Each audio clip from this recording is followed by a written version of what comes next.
Wop, transcendence, radical fairy, genderqueer, where everything I thought I knew disappeared. I'm non-binary, I'm feminine but hairy, both masculine and feminine, loving my padded underwear.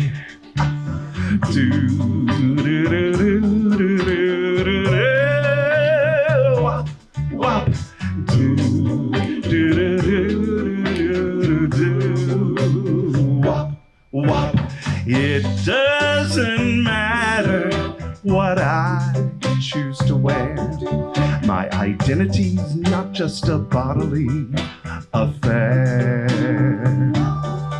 and I know that it's hard to believe that my spirit transcends these boundaries. So you rock me and I roll you. And what is a gal supposed to do when there's more than two sides to this story? So what do? I change the world's view. Oh, I'm living in transcendent light. My whole world is set right, yeah. 'Cause I'm not afraid of who I am. I once was lost, but now I'm found. I'm living in and loving in and kissing and hugging in. Transcendent.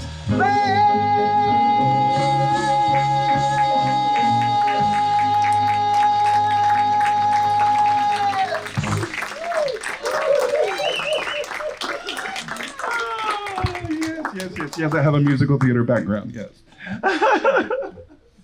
So, actually, it took me almost 63 years to be able to write that song and find the description for my personal gender identity that I find fits me, you know, and we all have that expression.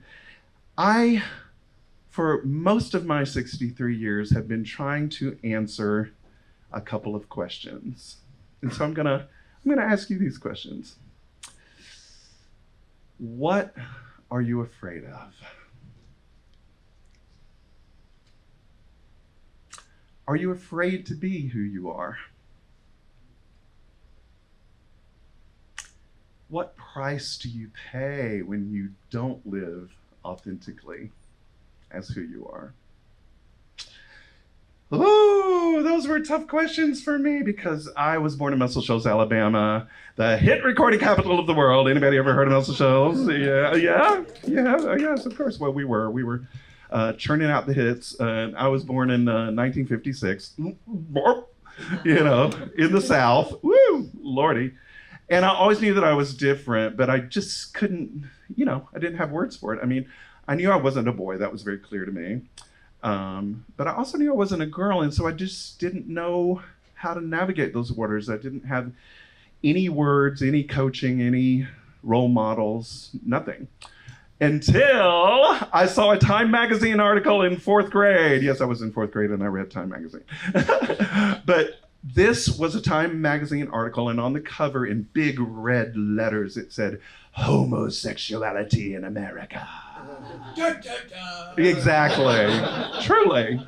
That's exactly how I felt and what it looked like. So, you know, when I was writing this, I was like, oh, did that really happen? Or just make that up? You know, and so I went back and Googled, And it really is. Go Google it. You can see the Time Magazine article. So I read the Time Magazine article, and in that article, they just lumped everybody together. They were talking about, the LGBTQ community in San Francisco and New York, and just, threw everybody under the same word. I mean, lesbian, men, gay, straight, not straight, but, trans, all of us were just lumped into the word homosexual. So that was the first time I'd ever seen a word or heard anybody say anything that resonated with me. So I was like, I must be a homosexual. Okay, that's cool. I want to tell everybody. So I took the Time Magazine article to show and tell in 4th grade.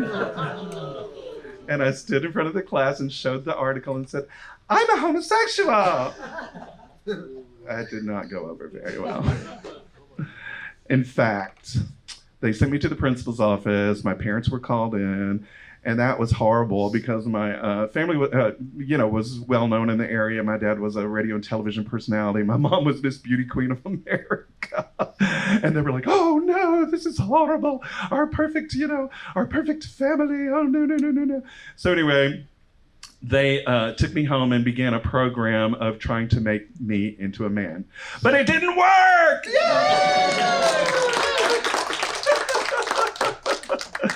But anyway, because of that particular incident, a whole series of events began to happen, and life became very challenging. I mean, to the point of going to school, and of course you have your bullies and whatever, but intensified by the principal of our elementary/junior high school, who decided to pick on me. And I'm like, oh, really? So this incident around 7th grade, where I got these new bell-bottom jeans that I was really proud of, and they had these big splashy sunflowers on them, And so I'm walking to school looking all fine, and I walk into the courtyard, and the principal's sitting there in his office. He has a pane glass window that looks over the courtyard, and he gets up, he sees me, he gets up, runs out of his office, comes over to where I'm standing, grabs the leg of my jeans, and says to everybody coming in the courtyard, hey, look what the sissy's wearing today. Oh my God. Oh my God. As you can tell, I've never gotten over that. I think I could sue somebody today for that, I think. But anyway, so that happened. And then just because the principal did that in front of all the other kids, it made Sam Calloway, the big bully of the school, very bold. So he decided to come up and, I don't know what he was going to do, beat me up or some kind of something. But to my rescue came my friend, and this is how I knew he was my friend. I didn't know he was my friend until this day. Kevin, who we played in the band together. And Kevin played flute, and Kevin is straight, and I played cornet, and I was queer of some sort. And he took up for me. Before Sam could get to me, Kevin had his flute case on him. And he came up behind Sam Calloway and went, kaboom! Right on the head. Yes! I know I'm not supposed to wish hardship and violence on anyone, but boy, that felt good. In that moment, I was feeling victorious. And Kevin and I are still friends to this day, and like I said, he's a straight man with a wife and kids and the whole 9 yards. And I want to just thank Kevin right now for his friendship. That made me feel victorious, and at least there was somebody that could see me, So fast forward many years, I moved to New York City. Yeah. In 1983, lived in the East Village. We were just talking. And I wanted to be a recording artist. Well, my life was filled with music because of most shows, but I wanted to be a dance music artist. So, Madonna was getting famous. Boy George was one of my idols. And so, I still didn't know how to talk about myself, but Boy George made a big impression on me, so I started dressing like Boy George. And I actually got signed by Chrysalis Records. Anybody remember that record label? Oh, okay. So I actually got signed to do a song that I wrote called Tell Me Lies. And, I was thinking of myself as male then, and the song had male-to-male pronouns. So I was writing a song, with inappropriate gender pronouns. How about that, you know? And Chrysalis said they wouldn't, they would drop me unless I changed the gender pronouns, and I wouldn't change the gender pronouns. So I got dropped from Chrysalis, and you never got to hear my song, Tell Me Lies, Lie to Me, Baby. You probably didn't need to hear it anyway. But, you know, that was one moment where I was beginning to stand up for my own authenticity. And, you know, you can't control what happens around you when you do that. So fast forward to the late 80s, and I meet a group of people in New York City, gender fluid people called the Radical Fairies. Does anybody know about the Radical Fairies? Yeah? Okay, we got some fairies in the house. Well,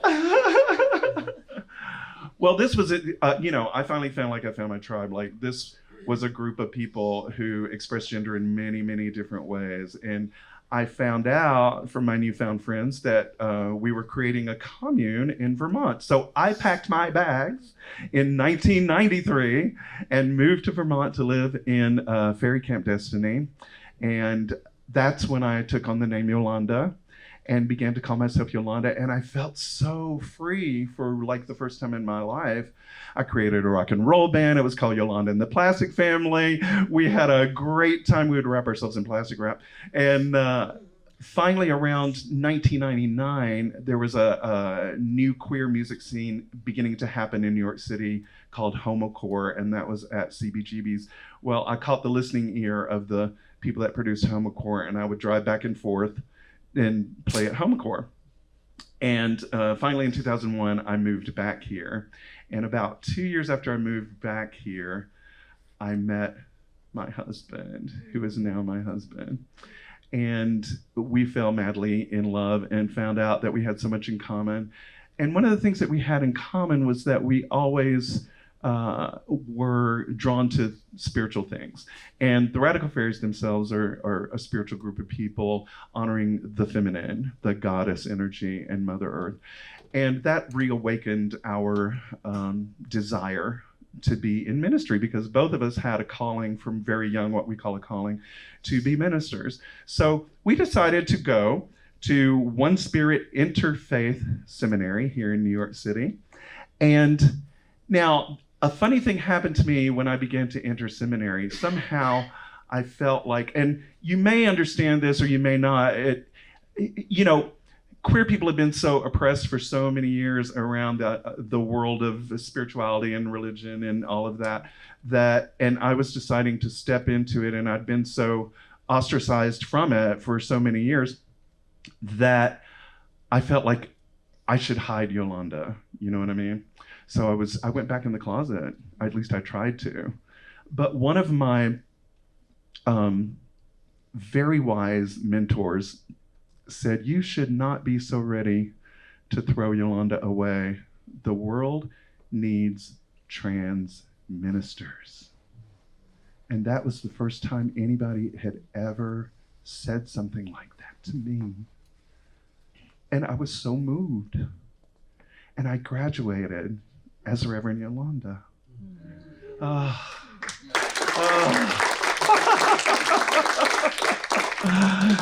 And, you know, fast forward a few years after that, and, you know, I still hadn't found the correct words to really describe my own gender expression. But we were at a spiritual retreat center called Easton Mountain, and we were sitting in a circle, and, you know, we went around to introduce ourselves and our pronouns, you know. So for the first time in my life, just automatically out of my mouth comes, hi, I'm Reverend Yolanda, she, her, hers. I know, right? I was so excited. But the thing was that Glenn was sitting right next to me, and we hadn't had this conversation, you know? And so I was scared. But my wonderful husband did not blink an eye, did not miss a beat, and he never has. He's always been with me on this journey. So I just have to thank you, my love, my wonderful love of my life, for not blinking an eye, for not questioning me, not anything. Just saying, yeah, that's my Yolanda, she, her, hers. Thank you. So my life has changed dramatically since I really have accepted my trans, femme, gender, queer identity. I love those words. I love saying it. I'm a trans, femme, gender, queer, and I love it. I just love it. It's empowered me and made me feel more comfortable in the world, as evidenced recently by my mom's funeral. She just passed last month.